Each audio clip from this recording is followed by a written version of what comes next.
Good evening, everyone. My name is Claire Mian, and I'm chair of the Education Committee of Seniors for Climate Action Now, or SCAN. So on behalf of SCAN and our co-hosts, Environment Halliburton and Climate Action Muskoka, I'm incredibly pleased to welcome all of you to this special event with our distinguished guest speaker, Gordon Laxer. Before we begin, or as a first step in this evening's program, on behalf of everyone present, most of us living in Ontario, some in Quebec, I would like to put forward an acknowledgement that we are settlers on lands from which Indigenous peoples were dispossessed by colonialism using Western tactics, starting with the original so-called peace and friendship treaties, through the numbered treaties to the modern so-called settlements and agreements. Tonight, respectfully, we honor the ways of being of First Nations, Métis, and Inuit peoples, and in particular, their loving stewardship and protection of the lands, waters, and life that make up Turtle Island. We collectively stand for the struggle to return public lands to the stewardship of Indigenous peoples, to respect and uphold this proven spirit of the treaties that colonial powers negotiated duplicitously and that modern governments continue to misinterpret willfully. And finally, we are together here to learn the truth about the historic relationship between Indigenous peoples and settlers, and such that we can build a relationship that is right and just. Now to this evening's program. We have three sponsoring organizations who have developed a collaborative and productive relationship in presenting these climate events in virtual format. Environment Halliburton is a small nonprofit organization that provides education on environmental and climate issues, as well as encouraging governments at all levels to increase ambition on climate action and sustainability. And it's represented this evening by Susan Hay. Climate Action Muskoka is an inclusive, nonpartisan group formed in 2019 to drive climate solutions to the district of Muskoka. Through CAM's efforts, climate emergencies were declared unanimously by the district and 5 municipalities to achieve a 50% reduction in GHG emissions by 2030 and zero by 2050. CAM also promotes residential and business GHG emission reductions through its Community Carbon Challenge. Seniors for Climate Action Now was formed in 2020, in mid-2020, and is a fast-growing organization of seniors dedicated to working with youth, Indigenous peoples, and other groups in the climate movement to achieve a clear vision of what the climate emergency consists of and to take decisive action to stop it. The websites of all three organizations have already been put in the chat. Now, this evening, in a minute or so, Terry Moore, member of Environment Halliburton and host of the radio program Planet Halliburton on Canoe FM, will introduce our guest, Gordon Laxer. You might be interested to know that Terry, in fact, interviewed Gordon earlier this week, and that program is being aired, in fact, as we speak, and will be aired again on Saturday, and we'll put that information in the chat as well. After Gordon's presentation, Terry will handle the Q&A. You please be sure to put your questions into the chat, and you can start to do that during the presentation as well as at the end of the presentation. At the end of the presentation, my colleagues, Sue McKenzie and Susan Hay, will kick off the question period with a couple of key questions, and then we will open the floor to all your questions. So remember, you can enter them at any time. So I think we're set to go. So Terry, over to you to introduce Gordon. Thanks for that. Thanks for that, Claire. Can you hear me? Yes. Okay, good. Thank you for that introduction and the land acknowledgement. So Claire has already gone through the chat. What I'll plan to do at the end of Gordon's presentation is I'll curate the chat, put together maybe some of the questions that may be on similar themes or across themes. And so I encourage you, as Gordon's presentation proceeds, to put stuff in the chat function, and I'll come to that after the first commenters. at the end of Gordon's presentation. So many of us don't need much of a introduction to Professor Gordon Laxer. He's been around on the Canadian left for quite some time. And he's a political economist, professor emeritus at the University of Alberta, and the founding director of the Parkland Institute. He's the author of 2 award-winning books, After the Sands, Energy and Ecological Security for Canadians, and Open for Business, The Roots of Foreign Ownership in Canada. Professor Laxer was the principal investigator of a $1.9 million 4-year four-country research project entitled Neoliberal Globalism and Its Challengers, Reclaiming the Commons in the Semi-Periphery. Gordon regularly writes op-eds for newspapers, including 2 recent ones on tonight's topic in the Toronto Star and the Edmonton Journal. He's a regular guest on current affairs radio and television programs, including the CBC's The Current, As It Happens, and Face Off. Please join me in welcoming Gordon Laxer, tonight's featured presenter. Over to you, Gordon. Can you share your screen with us?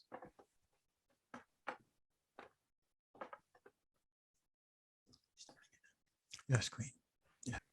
Yes, I learned a lot in my research. Some things surprised me, and I think they may you as well. So I'll get right into it. First, I want to do a quote from one of my intellectual heroes, George Grant, who wrote the book Lament for a Nation, The Defeat of Canadian Nationalism. He said, foreign capital is able to determine possible governments by incarnating itself as a national ruling class, and that was the problem that Canada faced. Okay, so I want to expose the power of big foreign oil, because their deceit makes it, enables them to manipulate Canadians and their governments. And why do they deceive? Because profit at any cost is their business model.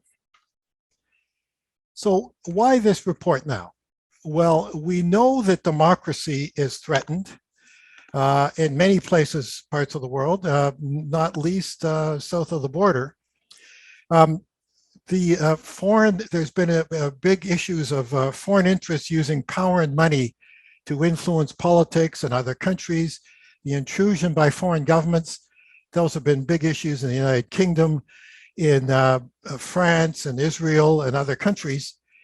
The best known example was the alleged Russian interference in the 2016 US election. But governments are not the only powerful foreign intruders. Big corporations, especially big oil, regularly ignore democratic norms, and they use their economic and political power to win petrol-friendly policies in other countries, and they hinder effective climate action. So I'm first going to go into what big oil knew and when they knew it. And the reason I'm doing this is that people may have a naive sense of, well, you know, they just want to talk and let's work with them. Well, big oil has known way before most of us did that fossil fuels caused climate change, and that was going to be very destructive. And they knew it from the 1950s. So here, there was a conference that the American Petroleum Institute had with Columbia University, and they brought in Edward Teller, who was a famous physicist, nuclear physicist at the time. And he told so this was a day-long meeting, all of the big oil companies are there. And what Teller said in 1959 was that carbon dioxide has a strange property. It absorbs the infrared radiation, which is emitted from the Earth, and it causes a greenhouse effect. So he went on to say that it could be sufficient to melt the ice cap and to submerge New York City.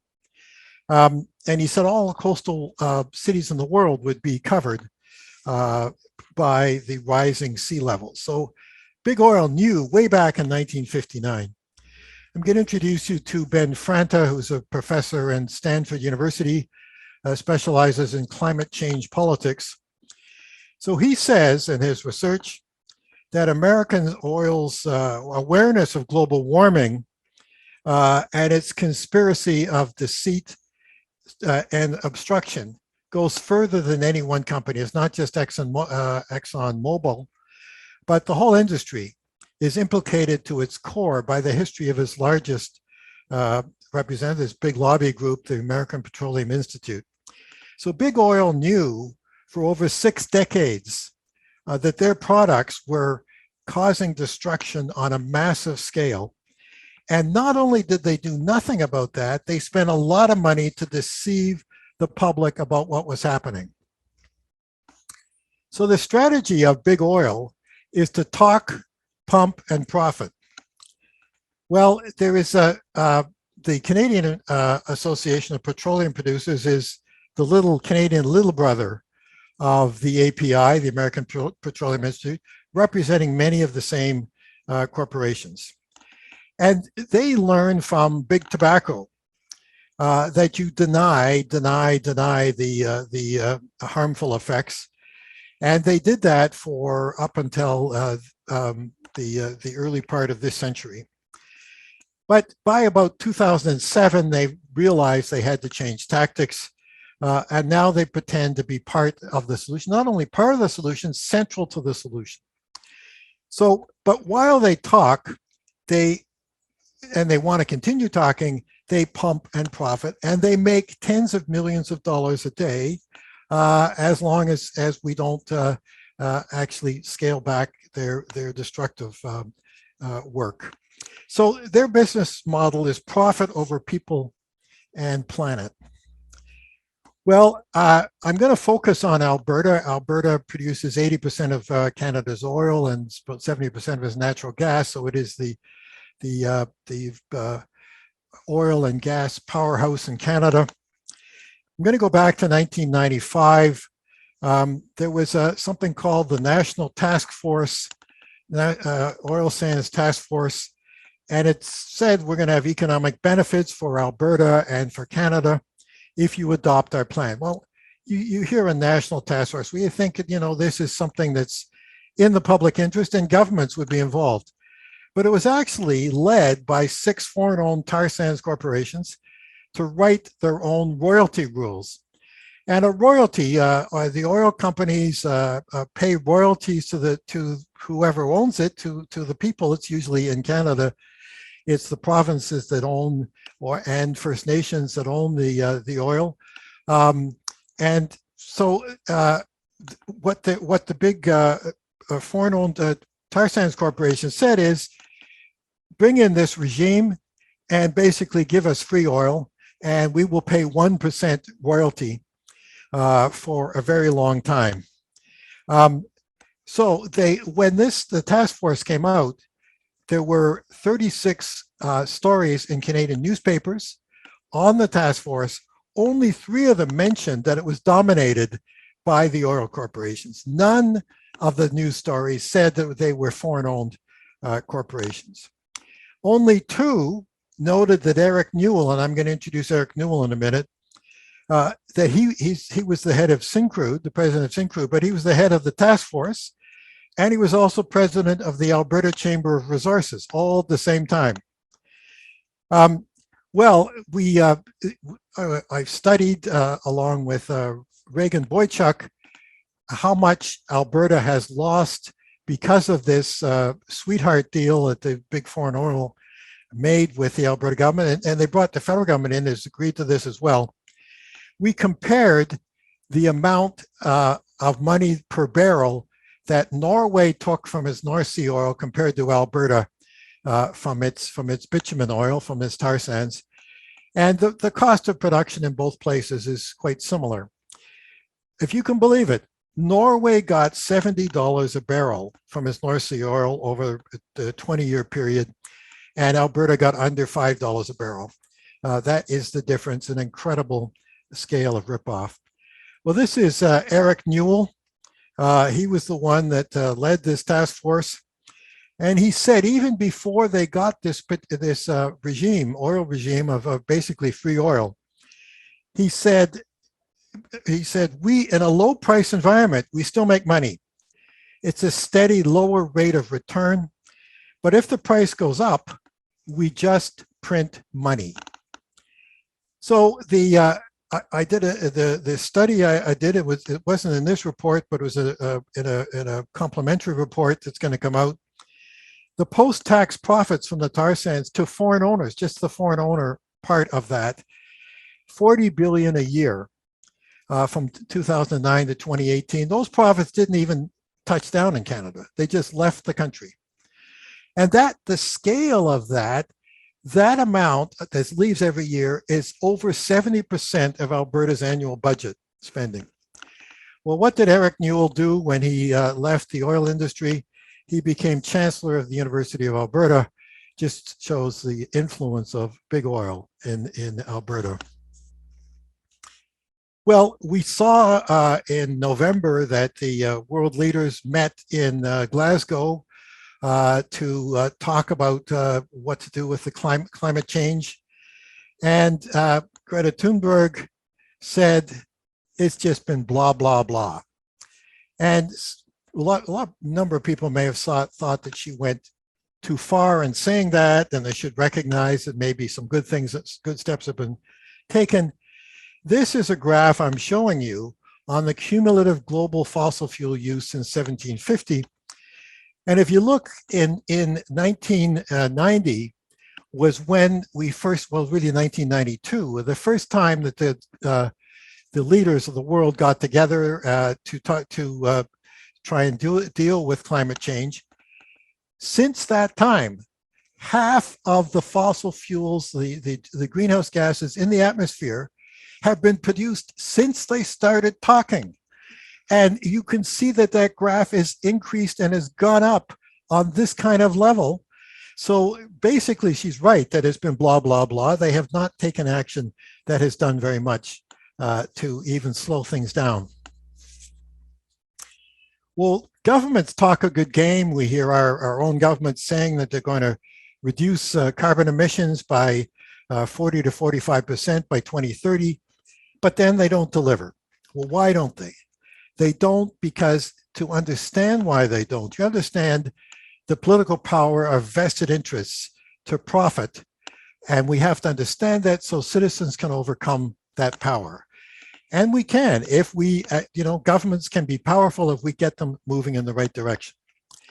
So how does big oil exert its power, these vested interests? Perpetual lobbying, election funding, advertising, and greenwashing, all kinds of illusions. They keep putting up false solutions. Even that term net zero. We used to talk about getting down to an 80% reduction by 2050. Now they say net zero. It sounds better because it's got zero.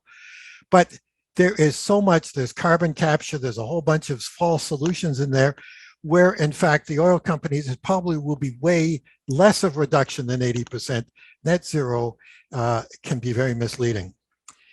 There's also, we face the problem of the dominant ideology, the neoliberal ideology, which is we've had since the early 80s when Thatcher and Reagan got elected. They said, leave it to the market to solve the problems. And when they say that, it means leave it to the big corporations. So in the oil industry, that's leave it to big oil. And the capitalist market of selling more and more stuff got us into this climate emergency, and it's not going to get us out of it. We need government leadership backed by democratic citizens, because we need to think of climate threat as an emergency like we did with COVID or World War II. Okay, I don't know if you know this, but Canada is by far the worst G7 laggard in cutting climate pollution. So if we go back to the 1990 level, and that at the Rio and in the Kyoto agreement in the 1997, they went back to, they say all the governments promised they would reduce emissions from the 1990 level. So that became the base year. Where is Canada? We have risen our emissions by 21%. The United States and Japan is about the same level as they were in 1990. The European Union is down by 25%, and Britain is down by 42%. So we are the G7 bad boy. Now, why are we? Well, we keep hearing about carbon taxes and consumption. Those are important things. But the biggest source of emissions in Canada comes from oil and gas, and that's in the top right corner of the screen there. That is bigger, emissions are slightly larger than from all forms of transportation in Canada.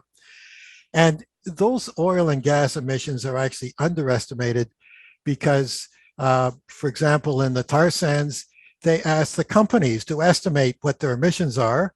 And an Environment Canada plane flew over, and in some places they had underestimated by 60% what their emissions were.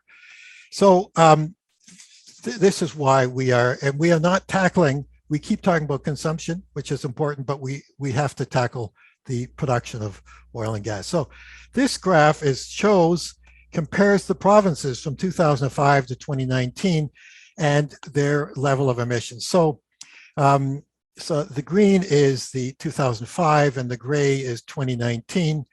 So all of the provinces are there.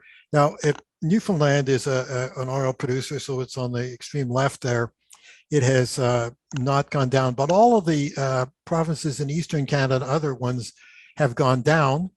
Ontario actually the most, and that was when McGuinty closed the coal-fired electric generation plants. But those, while Ontario and other provinces were cutting their emissions, those were the consuming provinces.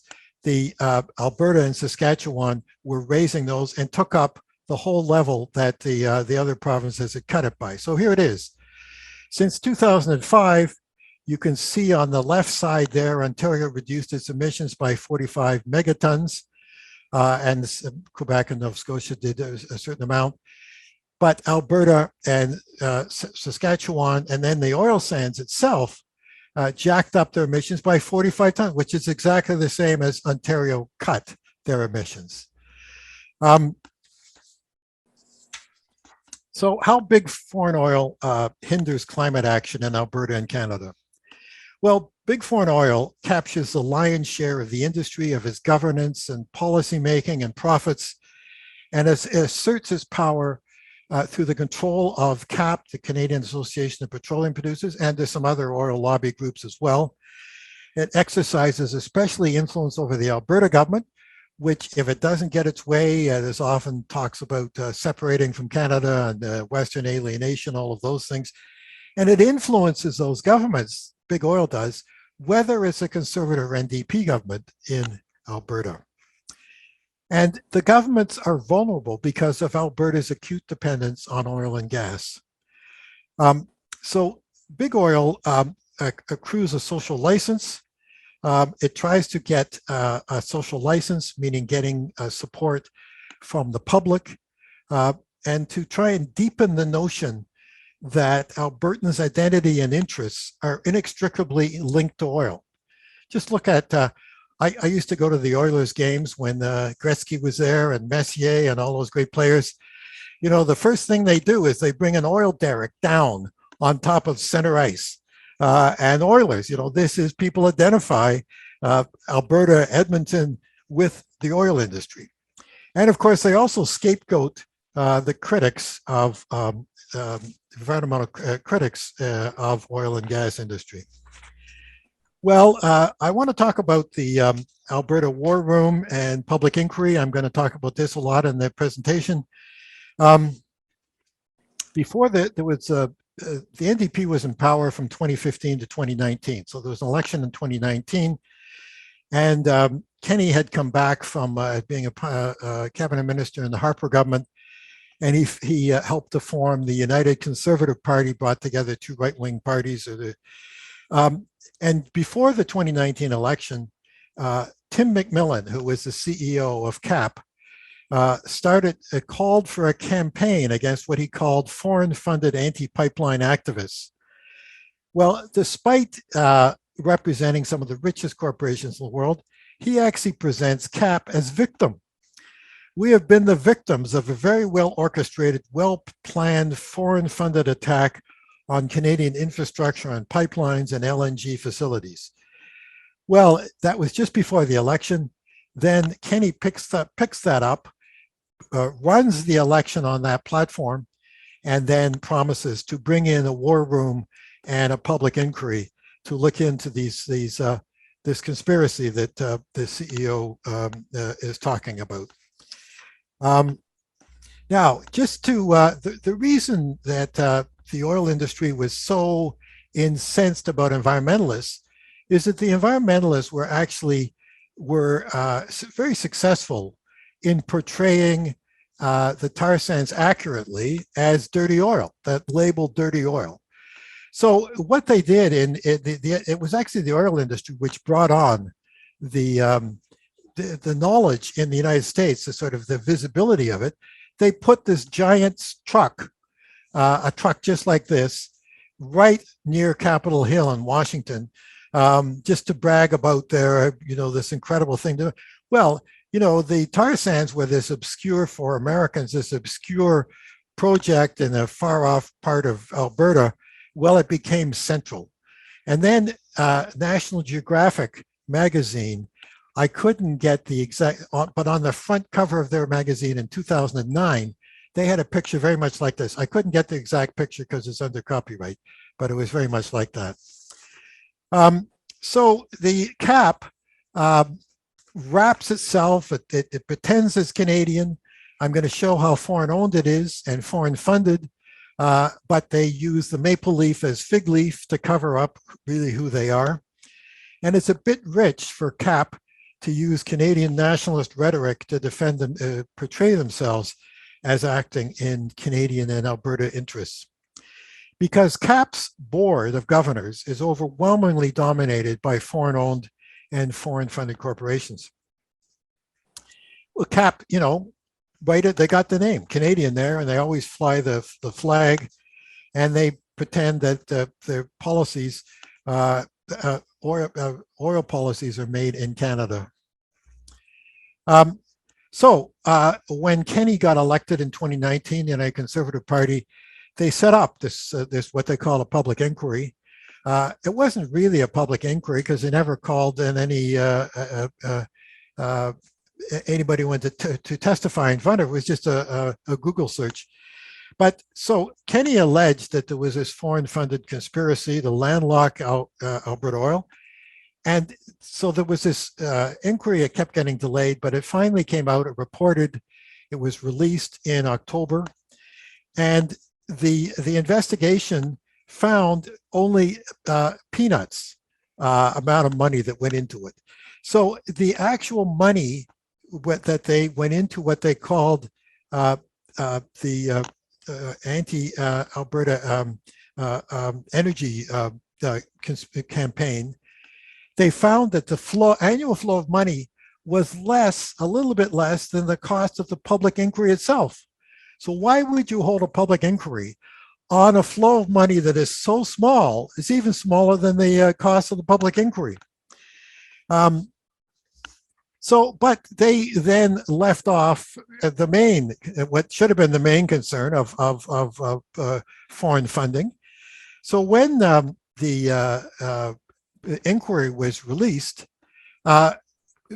Jason Kenney had been front and center in the election campaign and announcing the public inquiry. When the report came out, it was embarrassing about how little it was. He was nowhere to be seen, and neither was the commissioner, Steve Allen, who did the inquiry. But they put Sonia Savage, and she's in the picture there. She is the energy minister. And she was, saying that, well, the amount of money isn't a lot, but it's a real concern.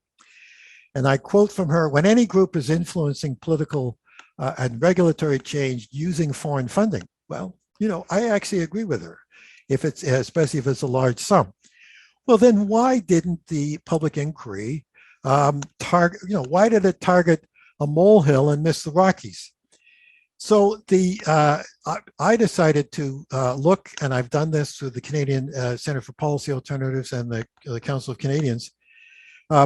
looking at the influence of foreign funded petrocorporations. This is what the Alberta government should have been doing. So, and they've got a lot of money in order to spend on this cap. It doesn't make its budget public, but it's estimated anywhere from $20 to $50 million a year. There has been no major Canadian owned oil corporation since Suncor took over Petro-Canada in 2009. Now, I want to do a prequel here. Remind you of this guy. You see this guy on the right, remember him? Well, his government, actually, the Harper government, launched the tax in 2012 against foreign-funded environmentalists. They had their natural resource minister, Joe Oliver. He opened the attack and he said against what he called environmental and other radical groups who use funding from foreign special interest groups to hijack our regulatory system. Well, Canada was actually the global pioneer in targeting environmentalists on national security lines, saying basically that these people are, insinuating that they are traitors to the country. Soon we had Putin in Russia, Modi in India, and Bolsonaro in Brazil following suit and calling environmentalists foreign agents. Well, the Harper government launched, I don't know if you remember this, is the CRA audits of Canadian charities to root out what their foreign funds saying that they're getting tax breaks to attack the oil industry. They did 5 years of audits. They found nothing, basically. There were very few misconducts found, but that wasn't the point. The point was to, just by smearing the environmentalists, to cause a chill and to legitimize environmental groups in Canadians' eyes. Well, I want to introduce you now to another figure, Vivian Krause. She's important in the story of the public inquiry.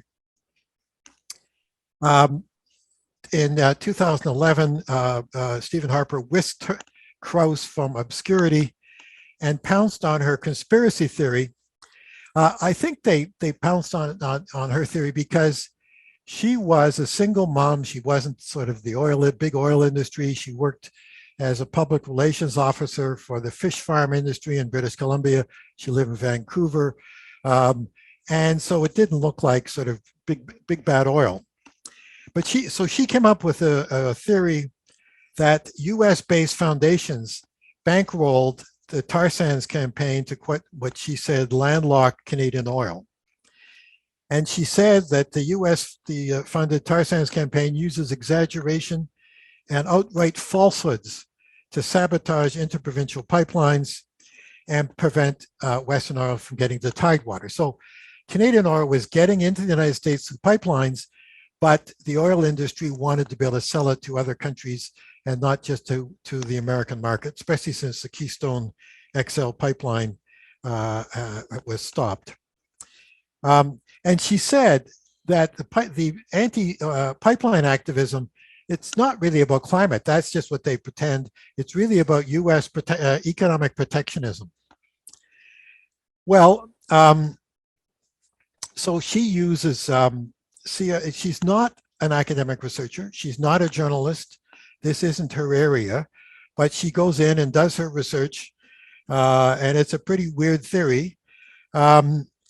So she contended that it's the campaign, the tar sands campaign promoted interests of U.S. oil companies, and it was led by the Rockefeller Brothers Foundation or Fund, and of course, as you remember, John D. Rockefeller was the guy who kind of basically started what became ExxonMobil. So it'd be ironic that they would. So anyway, so she talks about these American funds were funding environmentalists in Canada. But she did in 2016, that was her accusation. A few months ago, she seemed to do about a turn. She said, I never accused the environmental groups of being used by US interests to further the oil industry, US oil industry. I haven't seen any evidence of that. I'm going to introduce you now to Sandy Garasino, who is one of Canada's best investigative journalists. She writes for the National Observer. She's a lawyer and former Crown prosecutor, as well as a journalist. She did an in-depth study published in the National Observer to look at Krauss's conspiracy theory. She says that a conspiracy like Krauss alleges would necessarily involve senior foundation leadership acting in concert and with malice to subvert bona fide charitable objectives of their organizations. You know, so she's talking about the Tides Foundation, all these foundations subverting what they were supposed to be doing. So Garasino looked at a site called Candid. It is a US-based site that looks at the foundations around the world, charitable organizations.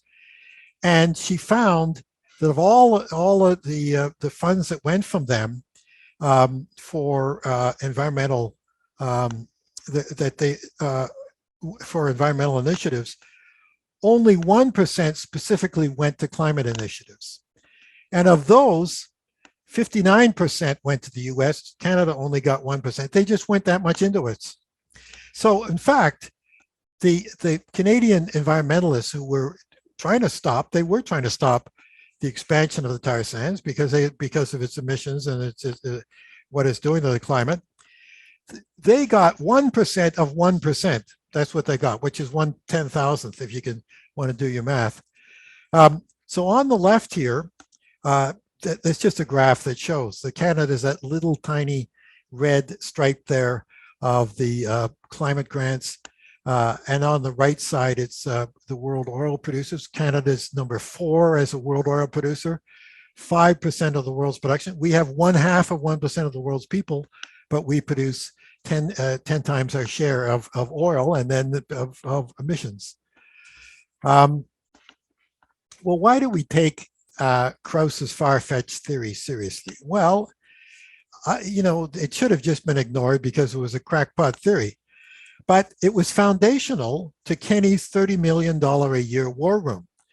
So when it was launched, Alberta Energy Minister Sonia Savage stated that, quote, "Our energy room will be a platform to amplify what has been uncovered by research from Ms. Krauss and other industry stakeholders." And Vivian Krauss also got not a huge sums, but she got speaking fees and funding from foreign-owned petroleum corporations. So I looked at the real source of foreign influence. For all its Calgary's bravado as being an independent center, a world center of oil and gas, we show that it is really just a very subordinate satellite kind of place. CAP waves the maple leaf, yet 77% of the corporations on its board are either fully foreign-owned or are majority foreign-owned. And foreign-owned means foreign-funded. That's what foreign ownership is about. So if you look at the foreign-owned oil corporations, they control $284 billion of assets in Canada and export over 3 million barrels of oil a day. And of course, they're continually campaigning for more oil pipelines, wanting to raise exports and ask for more subsidies.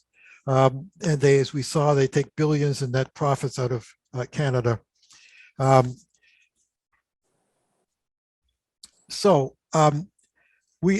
tried to determine how much of CAP's revenue is foreign funded, and CAP is very secretive. It won't reveal its budget, annual budget, but we can conclude pretty conclusively that it is 97% foreign funded, and this is how. On their site, the CAP's revenue comes from corporate membership fees, and it's based on their level of oil production. So the higher the more oil they produce, the more they have to pay in fees to CAP. And all of the big oil companies are either majority or fully foreign owned. So, and we know that 97% of the oil produced by corporations on CAP's board comes from foreign-owned corporations. So we can assume that those corporations supply about 97% of CAP's revenue. Now, I'm going to talk soon about how Canada has a rule to stop foreign money interfering in our elections, but CAP has figured out a way. At the moment, they're still getting around it. I want to switch to what is happening, as a similar debate that is happening in the United States to try and ban big corporations, foreign-owned corporations, from influencing American elections. So this is Ellen Weintraub. She is chair of the U.S. Federal Election Commission. And so she wrote in a New York Times op-ed, and I quote, "Individual foreigners are barred from spending to sway elections." So that's in their law. It defies logic to allow groups of foreigners or foreigners in combination with American citizens to fund political spending through corporations. Well, in my study, I recommend that we ban foreign influence corporations from making financial contributions to Canadian political parties and to register as third parties in elections. Third parties are allowed to spend $1 million in the pre-election period and $500,000 during the election. So there is this, how do you determine what is a foreign influence corporation? This is the threshold that I'm recommending. And I took this actually from House of Representatives bill supported by the Democrats. All the Democrats in the House of Reps in 2019 voted for this. And it was 5% of a foreign government owned 5% or more. If a single foreign shareholder owned 20%, or if the total foreign ownership was 50%. The Democrats last month reintroduced this bill, but made the thresholds much tighter than that. They talk about 1% government shareholder, etc. So anyways, now, why do you think, why is 1% important? Well, the U.S. Security and Exchanges Commission says that if any investor owns 1% of a corporation, can communicate directly with its managers, and so, that it matters who they are. I'm going to introduce you to John C. Coates, who is a Harvard law professor, but he's now the acting director of Securities and Exchange Commission in the US. So he goes in and this is how he talks about fiduciary duty. That it's the manager's primary obligation is to maximize profits for shareholders. And he said stockholders invest to receive a good return, not for any common good. And when a company is owned by foreigners, the domestic managers, even if they're domestic, would violate their fiduciary duties if they did not represent the best interests of their foreign owners. And he goes on he's somebody who wants to regulate foreign influenced corporations. And he said that foreign influence does not rest on the idea that foreign investors are necessarily tied to hostile governments. Well, what is the theory behind this? Well, we live in a democracy, at least as much as possible that this is a democracy. What is democratic self-government? Well, the principle is that the citizens rule themselves and they control their own affairs, free from outside interference. Whatever democratic jurisdiction you're in, that should be the case. This should apply around the world. Corporations, of course, are not persons, and they should have no citizen rights. Now, if the owners, and some of the owners are citizens, are Canadians, and if the managers are citizens, they should have the same right as anybody else. But of course, getting foreign funded means that their voice is so much more amplified than for other ordinary Canadian citizens. But corporations should not have any citizen rights. So I went into to find out the corporations on CAP's board, the 2020 board. I went into Bloomberg Terminals to look at all these companies on their board. This is research I did with, got some help from an environmental group in San Francisco who did it pro bono, Rain Action, Rainforest Network. So there were 48 corporations on CAP's board. We don't know, we can't really decide if it's foreign controlled. We know that it's foreign influence, foreign funded. We don't know what the decision making is. Corporations are very secretive.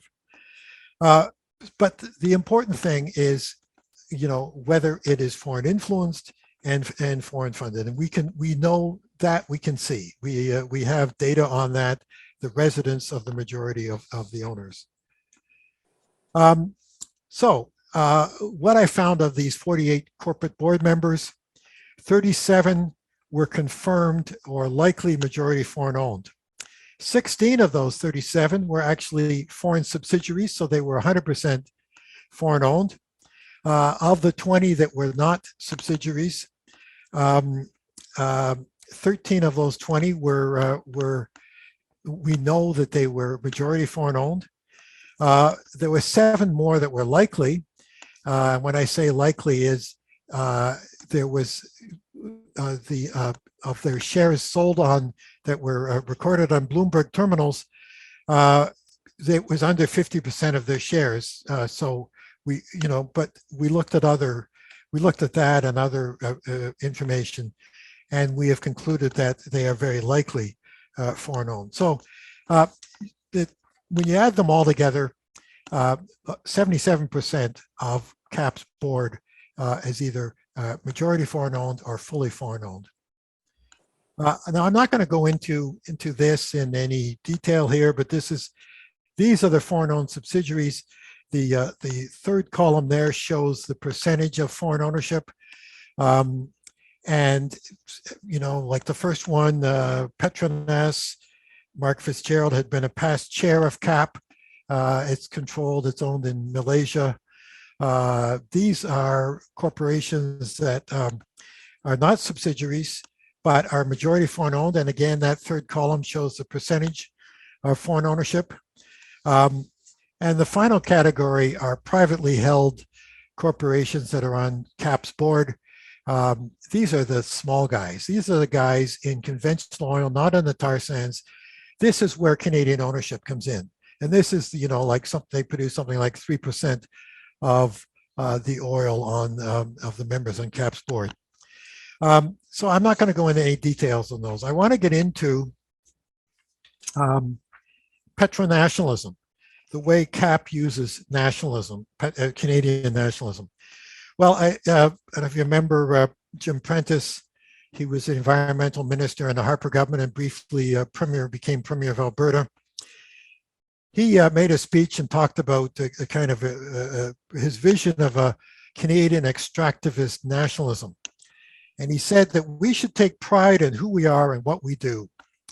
We extract resources from our abundant natural deposits and rely on the proceeds to help provide an exceptional standard of living. We are blessed in every sense to profit. Well, Prentice's vision is the opposite of the long Canadian conquest right after Confederation for Canada to escape its colonial status, economic status as hewers of wood and drawers of water. So what Prentice is saying is we should embrace just being hewers of wood and drawers of water. Well, another term for populist nationalism is extractivist populism. These are interchangeable terms. It celebrates resource exporting as a patriotic good, and they mobilize the oil corporations, the public, to defend the oil industry, and they portray themselves as being under unfair attack by liberal elites who are trying to block the industry from serving the common good. And so they've got this whole idea of the populist, the common wisdom of the people derived from their lived experience. Now, this portrayal is so far from reality. What we have in essence, and I'm going to quote here from Shane Gunster, who's a Simon Fraser University professor who has looked at extractivist populism. As he says, fossil fuel industry in Canada is corporate-driven, for-profit capitalist enterprise managed and operated first and foremost for the interests of often global shareholders. And he says, but that's the reality. But wherever you look, it appears if this industry has been nationalized and run to serve the interests of all Canadians. That's how big oil portrays it.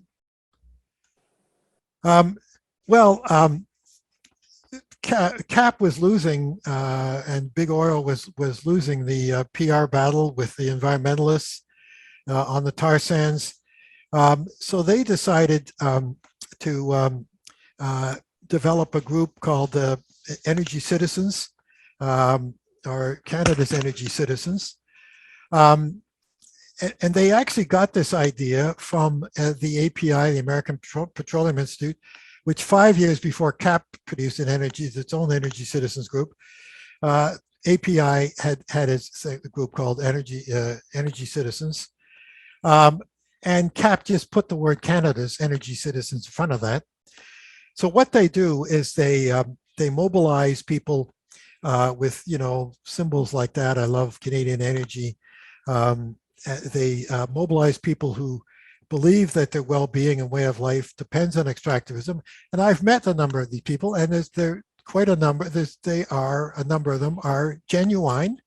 I've had discussions with them, and they really believe in this stuff. And so and it's much more effective for the oil corporations to recruit ordinary citizens. So they get industry workers, their communities, conservatives generally, and they form. This is really a subsidized grassroots like lobby group. Canada's Energy Citizens, very active on social media. They're every day they're sending out messages when anybody attacks the tar sands, and they are presenting their views. CAP attempts to gain social license, and this assumes they assume that government approval isn't sufficient, that you actually must win over what they call stakeholders to get the projects approved. And they try and get it on economic grounds. They provide jobs, social, political, identification with the province, and other dimensions. But they're having increasing trouble doing this because they are, and this, I'm using this word demanning. It's not a term, that's not my term. It's a bit sexist in its agenda there. But CAP, they are cutting the jobs in the oil sands, so that they're producing more and more oil with fewer and fewer workers.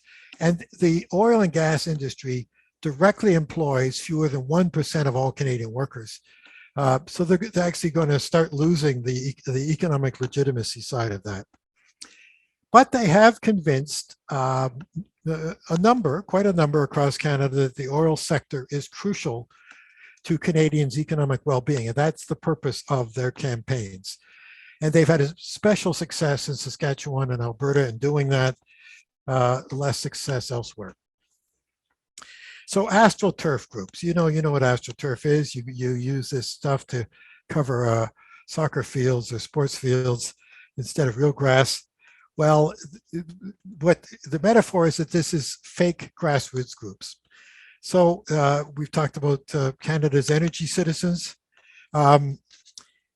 They rely on real citizens, and they especially get people who, as I say, from oil workers, middle-aged, white, conservative men.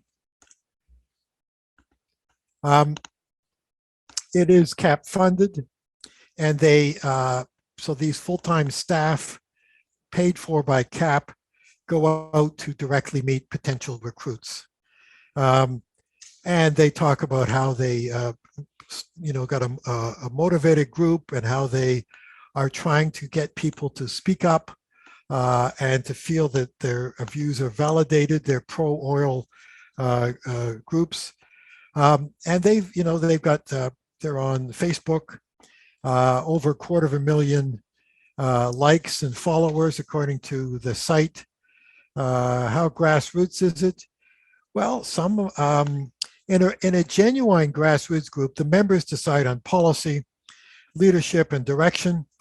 But in the Canada's Energy Citizens, they're basically passive supporters. One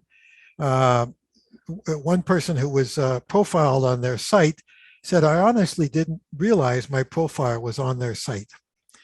So it's not pure AstroTurf, but it's you really have to ask whether if CAP hadn't funded and directed it, would the Canada's Energy Citizens even formed, let alone become effective, if it was a citizen-initiated group. There are many other grassroots pro-oil industry groups there, and they've got Canadian names. Often they're just copying their American counterparts. So much for Canadian nationalism. Canada's Action is probably the most effective group. I'm not going to go into it. They claim to be totally grassroots, no support from the oil industry.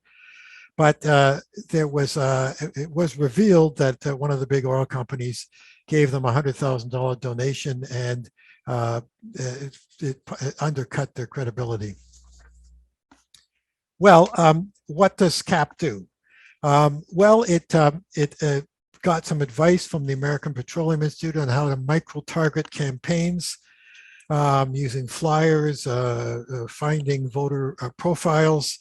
It went into the 2019, CAP went in the 2019 election. It built a network of subsidized grassroots groups, and they campaigned in the last two federal elections on something called Vote Energy, which basically was saying vote conservative. Well, CAP has claims to be nonpartisan, but they congratulated Jason Kenney's government when they were elected, and they congratulated his promise to create a war room.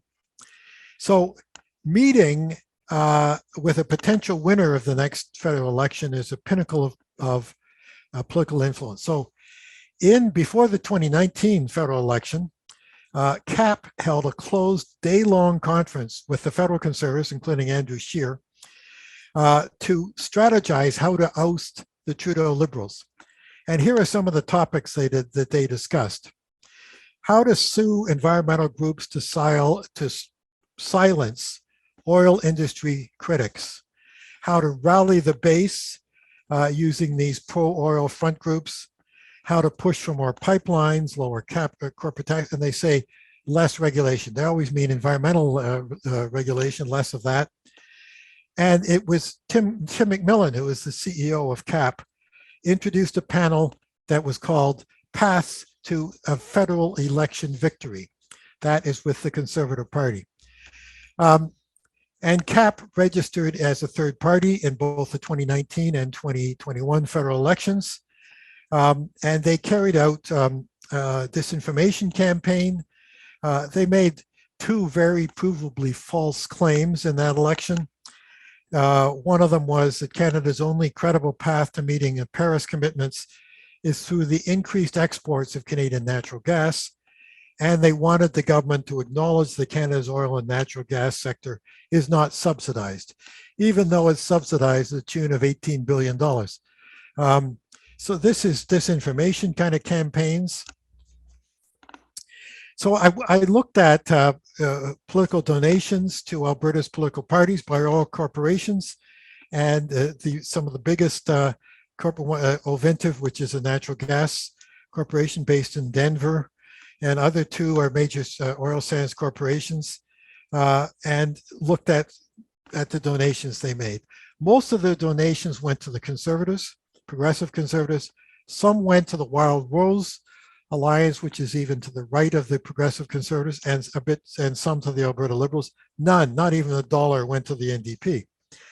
Well, when the NDP Notley government was in power, they banned corporate. So that was donations before 2015. But the Notley government banned corporate and union donations, and they limited individual donations to $4,000 a year. But so Big Foreign Oil found ways of getting around this. They rerouted some money through opaque channels, perhaps not quite as much, but they tended to do it as individuals, getting their families, their spouses to give money up to the limits. And the money went overwhelmingly to conservative parties. This was money that went to Kenny's leadership campaign to become the head of the United Conservative Party. A lot of this was from the conventional oil industry in Alberta. Okay, I'm just getting near the end here. What else do? They do lobbying. CAP met with the federal conservatives, as we saw, but they never, even though they were pro-conservative, they never gave up trying to influence the federal Liberal government, and they've done a good job in actually influencing it. They continually lobby federal government officials. So, for example, from 2011 to 2018, there were almost 10,000 contacts between the oil industry and federal government officials, and this overlaps the Harper and Trudeau governments. That's over 5 meetings per working day on average over the period. So they are in perpetual lobbying. The CAP has 36 full-time lobbyists, and individual corporations also have their own lobbyists. Why do you lobby? Well, you want to, as they say, saturate the intellectual environment. You've got your perspective, and you refute any other perspectives, for example, environmental ones.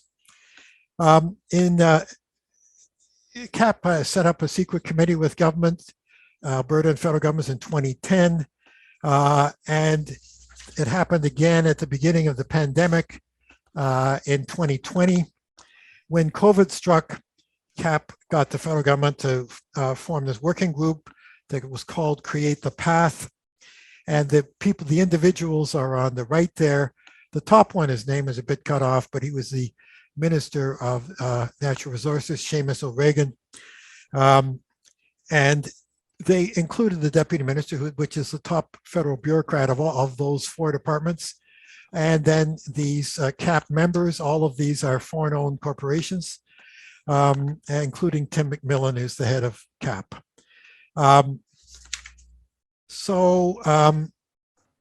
What did this Follow the Path committee do? Well, their objectives, and they agreed, as the government bureaucrats and the oil companies, keep the industry active and viable, preserve jobs and encourage investment, reduce the operating costs and regulatory burden. Then they added some priorities, supporting offshore oil. I guess that's Seamus O'Regan was from Newfoundland, LNG, tar sands, and to support the tar sands as central to any economic recovery. That was what this committee talked about. Of course, environmental groups don't have any access in a similar way. Now, the Follow the Path committee didn't have success in everything. CAP actually tried to get laws to delay the law to protect Indigenous rights, to delay reporting on their lobbying, and to delay federal plans to fight climate change.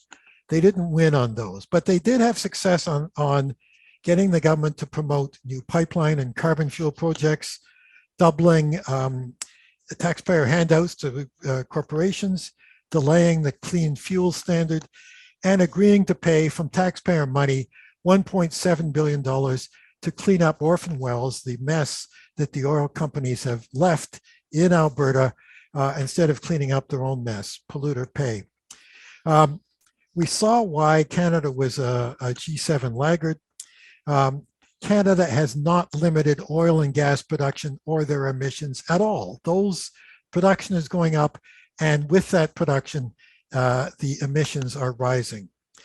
Canada did not join in the COP meetings. There was an initiative by Denmark and Costa Rica called the Fossil Fuel Non-Proliferation Treaty, and these countries have agreed to phase out oil and gas production and end exploration permits. As we saw, the production of oil and gas is more than 1/4 of Canada's total. What we need is just transition plans so that the workers and the communities are taken care of and moving on to other industries, other activities.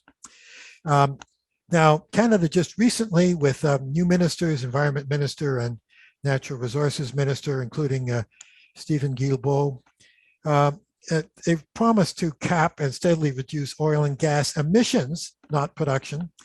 But beware of the loophole. When the oil industry talks about that, what they want is carbon capture, carbon offsets to produce as much as they've been doing, and then for the public to pay for to capture that carbon. Okay, just finishing here.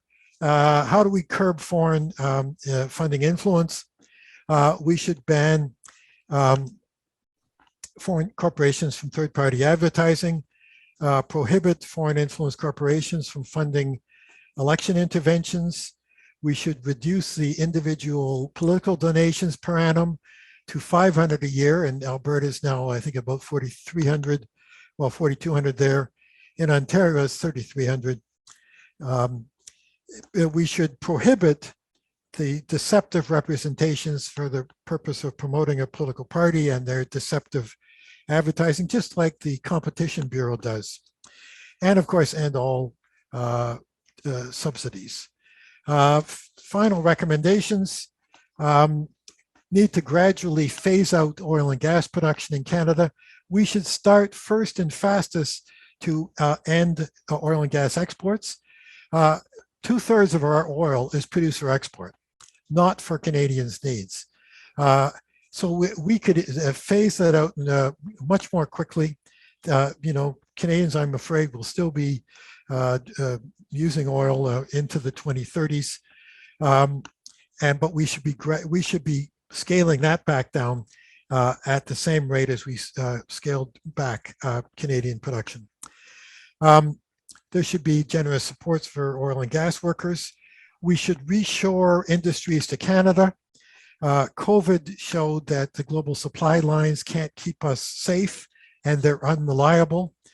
We should be making strategic things in Canada again, medical supplies, pharmaceuticals, other things.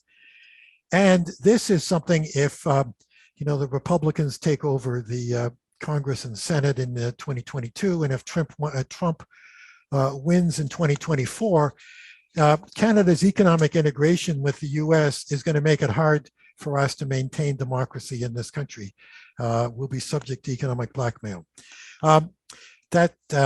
Okay, final thing, what we need is a World War II COVID scale action for the climate emergency. And these principles are taken from Seth Klein, his book, The Good War. It's a great book if you haven't read it yet. 1, spend what it takes to win. And this is what we did in the Second World War, and we did it with COVID. Creates new economic institutions to get the job done. 3, shifts from voluntary and incentive-based policies to mandatory measures.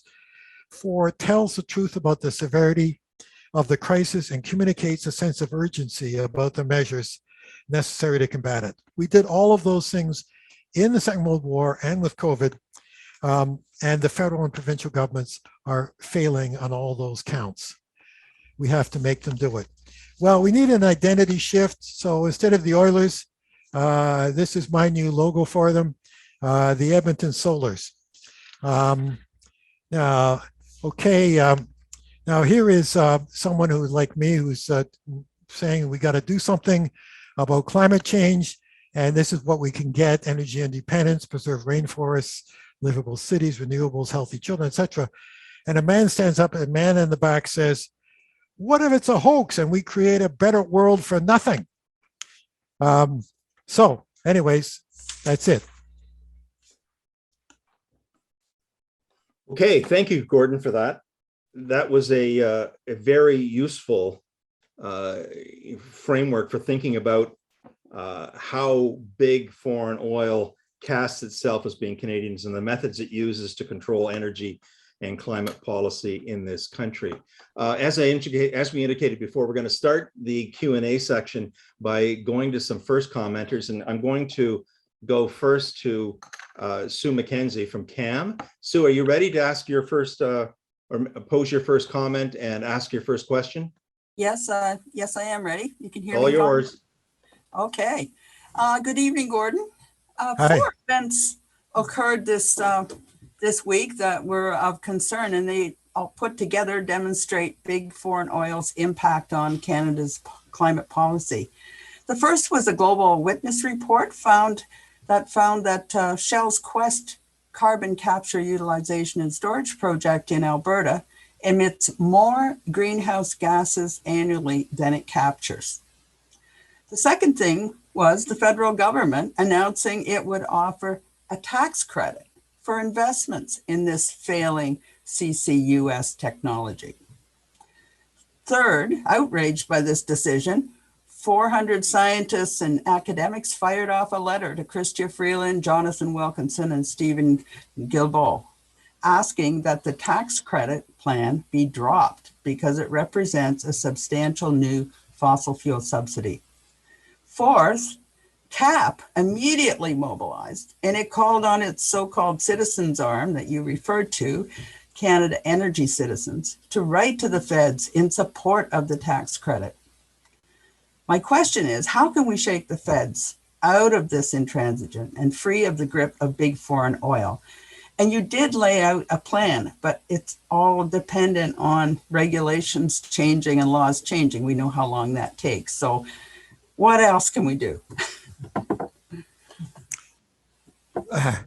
Well, good to see you, Sue. Yeah, those are great questions. You know, they're right on. The carbon capture there's a lot of false solutions. The oil industry keeps leading us down into rabbit holes that are going to do nothing or maybe even be harmful, like their carbon capture is more emissions. And, you know, the federal government is continuing. Here they've said, the federal government said they're going to stop subsidizing, but they're going to, you know, they're going to do this tax credit for the oil companies, and it will go beyond the, I think it's 2023, is it, when they said they were going to stop their subsidies? Well, we have to mobilize better than the other side. It is possible to do. We have to get, we have to get Canadians to understand what is going on. Most Canadians want action. We remember Lytton. We remember those floods in British Columbia. This is not some abstract thing. What is happening to destroying the planet and people and you know, so, but, you know, they keep, the oil industry and the governments keep baffling people. So it's important that we do this education. This is the only way to do it, is through democracy, it's through citizens that we do it. There are alternatives. I don't know if you want me, I don't want to, you know, I don't know if you want me to go into what the alternatives are, but you know, strategy, but that's probably too far afield. Yeah, thank you. Yeah, I think that if we could basically maybe come back toward the end of the question period, if we have a little bit of time, but we only have approximately, I think, about less than 15 minutes. So I think I'd like to go on if possible. So thank you for that, Sue. Yeah. And now move up to the other Sue, Susan Hay from Environment Halliburton. Susan, can you make a comment and pose a question to Gordon? Yes, I can. I've chosen to ask a little shorter question than I had previously planned to. So back at the Paris talks, Justin Trudeau promised us that Canada was back and would be a leader in climate action. He declared a climate emergency in Canada one day and bought the Kinder Morgan pipeline the next. What was going on there? Well, I'm afraid the Liberal government They talk a good game. They talk differently than conservatives, but they don't really act very differently. Great, Canada's back. The Trudeau government's been in power now for 6 years, a little over 6 years, and the admissions in Canada have not gone down basically at all. It's the same level. So, you can talk all these great targets, but they're not really doing anything substantially. And they are allowing the carbon tax is useful, but it's a very small measure. But they allow the growth in oil and gas production and emissions. Why do they do that? Well, the Liberals, they tend to support, the kind of free market economy and big corporations. I actually think that Justin Trudeau, because his dad, when he was Prime Minister, Pierre Trudeau, brought in the National Energy Program, which attempted to Canadianize the oil industry and in fact started to move strongly to do that. He wanted to get a different image in Western Canada. He went to Calgary before he became leader of the Liberal Party to show that he wasn't his dad and that he would support them in the oil industry. There's a number of things, but they have the model in their head of resource projects. This is what Canada is. And they're afraid to, for the government to lead on the economy. Thank you. Okay, thank you for that. There's a question, and it flows from something you just said. Both the NDP and the Green Party, to some extent, support cap and trade or putting a price on carbon as the main part of their a key portion of their climate plan. Is a carbon tax, in your view, the major part of a climate action plan that's actually going to work? No, I support carbon tax, and cap and trade can be good, depends how it's developed. But here is the problem. The problem is that the 10% of the world's population produces 50% of the emissions, and the poorest part of the population produces very few emissions. And if you use a tax to try and stop the rich and the well-to-do to curb their use of energy and emissions, you would have to raise it so high that middle income and low income people couldn't get necessities like heating a home and getting to work. So that because we have such an unequal society in terms of how people make a living in the distribution of wealth, we have to do other things. I mean, we have to do basically three things. One is we do have to cut consumption, and we have to help people do that. You can't just say switch from your car. You have to have public transit alternatives or electric vehicle stations, public, buses and all that kind of thing. Okay, we have to cut consumption. We have to cut production of oil and gas, and that's not talked. I've emphasized that, but that's not talked about enough. And the third thing we have to do is we have to capture the carbon. Some of the carbon is in the air through natural means, not through technologies that don't exist, but through reforestation and the land planning and forest, that kind of way. So we need to do those three things, and we have to figure out how to cut consumption in an equitable way. And in my book, After the Sands, I talk about a quota system where everybody gets a certain quota of emissions that they can have. And it's a somewhat flexible quota system, but it's basically each year it would go down, and it would actually be a redistribution of wealth, and it would make sure that the lowest income people are taken care of while we have this plan. And that's really crucial.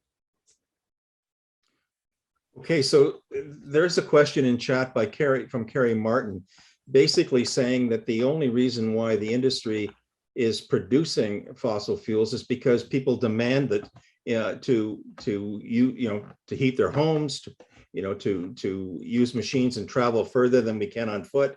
those are the benefits. And she talks about the cost of the cost is future warming, versus current benefit.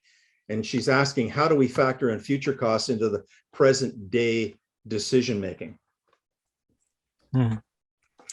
Well, there's that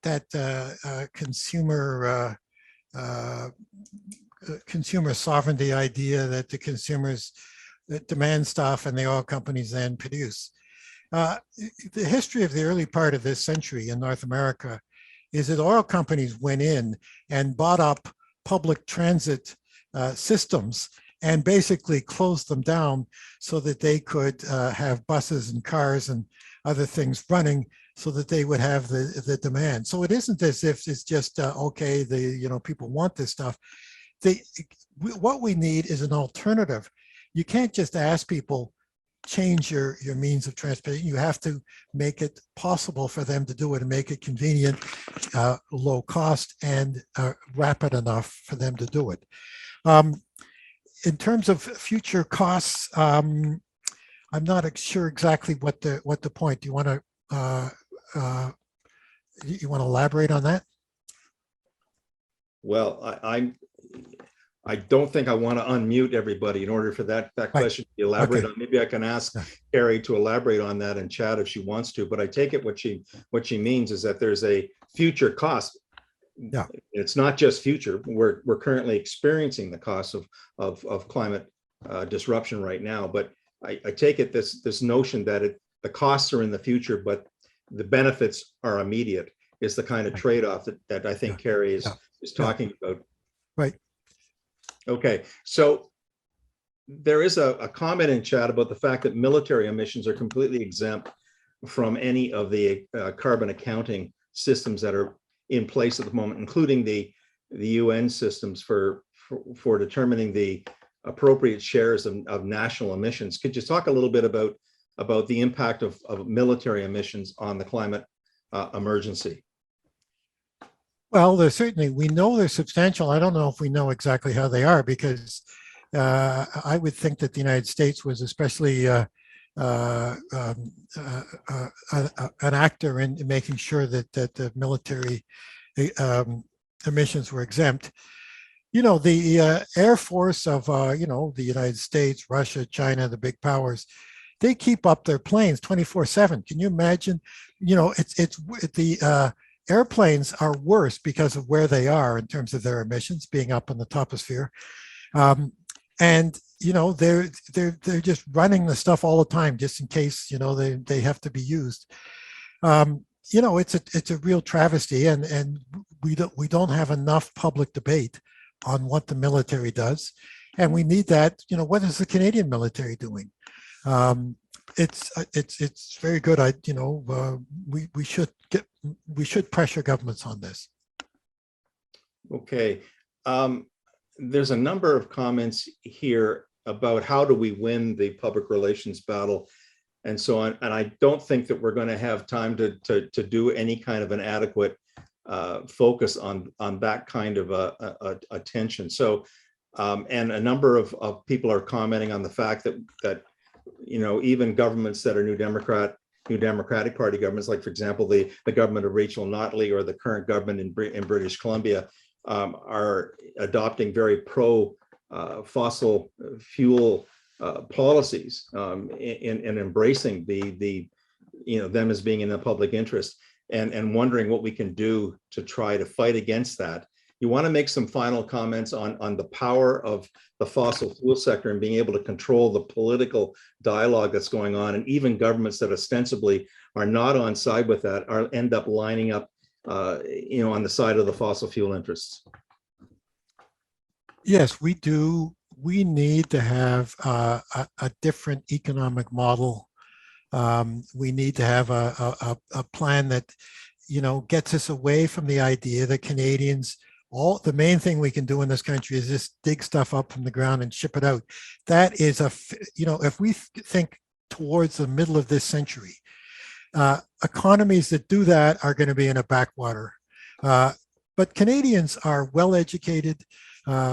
go-getting people, and we can do other things. So we have to get governments, even including NDP governments. I agree. I've been disappointed both with the Horgan government in BC and the Notley government when it was in power on this issue. They may have done other progressive things, and that was good. But on we live in a climate emergency. We have to change people's understanding of what the possibilities are, and for them, people to pressure people who are, say, active New Democrats to pressure the party in that direction, and the Green Party. So it's going to take education and pressuring people, and they would come along if they thought that their election victory or defeat was dependent upon that. Okay, so we're at 9 o'clock, so I think we're going to unfortunately have to leave it there. What I'll say is about people who put questions in chat that we've not had a chance to pay attention to, we're going to look at those and we will try to give some resources or some answers to you in the coming days with respect to those comments or questions if you want to follow up. And so with that, I'm going to turn things back over to Claire for her to say good nights. Okay. Before I say goodnight, I need to say a huge thank you to Gordon for telling us so many important truths and for making connections among them and for empowering us and encouraging us as climate activists to put all the information that you have uncovered for us to use. The fact that CAP is 97% foreign owned is absolutely staggering. And the fact that you've reminded us that we still live in the Canadian extractivist nationalism, even though we are not, most of us not in Alberta. So you can tell from the questions in the chat that you stimulated a lot of thinking. And so we thank you. So on behalf of Environment Haliburton, Climate Action Muskoka, and SCAN, thank you very much for such an enlightening and informative presentation. I'd like to just make a couple of informative pieces of information at the end. The recording of this presentation will be available on the Environment Haliburton website in about a week. That's in the chat. It's environmenthaliburton.org. And with that, I'd really like to thank that organization, especially Susan Hay and Eric Lilius, for providing such spectacular technical support for us during these presentations, and to Terry, who is our SCAN local techie. We also would like to announce that on December the 8th, David Robertson, a very a prolific member of SCAN, has produced a paper called Ford's Bogus Climate Crimes, and he will be presenting it to Environment Haliburton on December the 8th. So again, if you go to their website, you will be able to hear more about that. So with that, many thanks to all of you for attending, for your excellent questions, and stand by for more information from all of us. Good night and be well. Thank you.